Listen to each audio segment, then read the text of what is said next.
I topi non hanno capezzoli. Già. Scoperta sconvolgente, vero? Anche altri mammiferi non hanno i capezzoli. E quindi perché noi li abbiamo? Cioè, sto parlando dei maschi ovviamente, perché alle donne servono.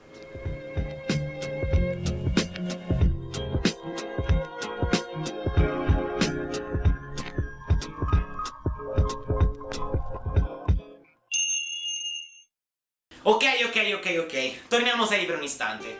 Durante la gravidanza, negli embrioni sia maschi che femmine dei roditori, incomincia a formarsi il tessuto mammario, nervi e ghiandole che serviranno poi alla produzione di latte femminile, e con esso anche i capezzoli.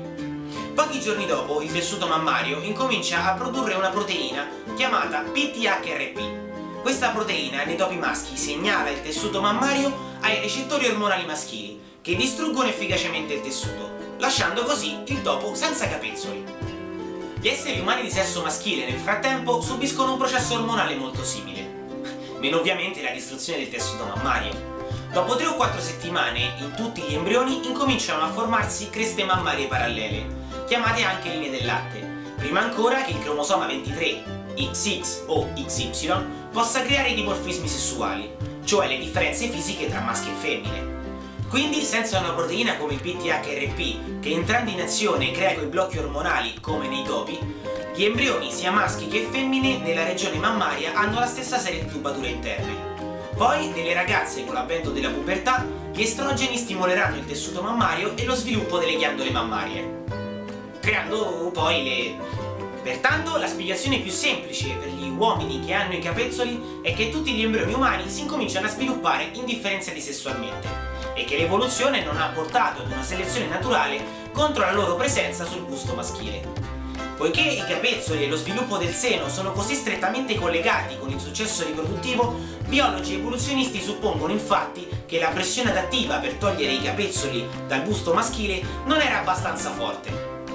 E se lo scopo dei capezzoli maschili, che va raramente al di là del decorativo, insieme all'appendice, denti del giudizio e altre parti del nostro corpo che ormai non servono più a nulla, o quasi, come potrebbero i capezzoli maschili, relegati alla spazzatura evolutiva, produrre latte? Sto parlando ora di una malattia, la... Aspetta. È incredibile quanto spesso si parli di malattie in questo programma. Praticamente ce n'è una diversa ogni puntata. Comunque, stavo parlando della galattorrea, che è una malattia che in pratica consiste in un'anomala secrezione di latte anche quando le donne non stanno provvedendo all'allattamento. Tale disturbo a volte lo si riscontra anche negli uomini, raramente fortunatamente. Eh sì, è proprio come state pensando, ci sono casi documentati di alcuni papà che hanno provveduto loro stessi all'allattamento dei propri figli.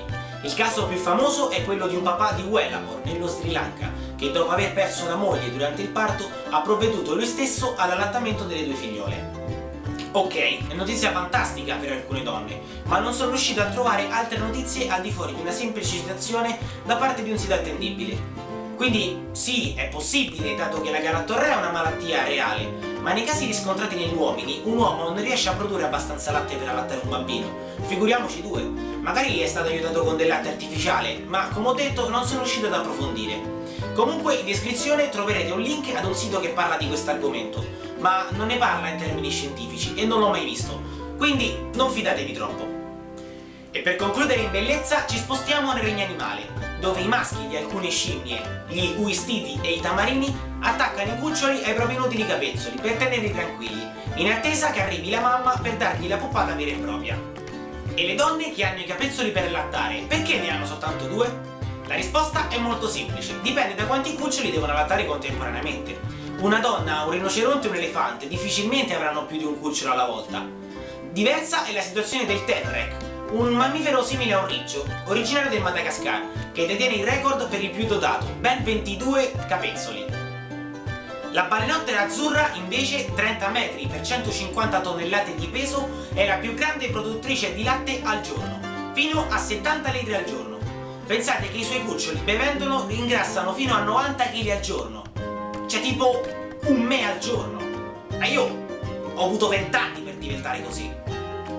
Bene ragazzi, anche la puntata di oggi è giunta al termine. Io, come mio solito, spero di non avervi annoiato, ma di avervi incuriosito ancora di più. Grazie per aver guardato questo video e se vi è piaciuto lasciate un bel mi piace. Iscrivetevi al canale se non siete ancora iscritti. ma soprattutto condividete, così, per farmi un favore. Prima di concludere volevo salutare due miei grandissimi fan che mi seguono sempre. Pensate, mi seguono addirittura dall'Olanda. Bene, questo era Test, io sono Little Questioner e noi ci vediamo ad un prossimo video. Ciao!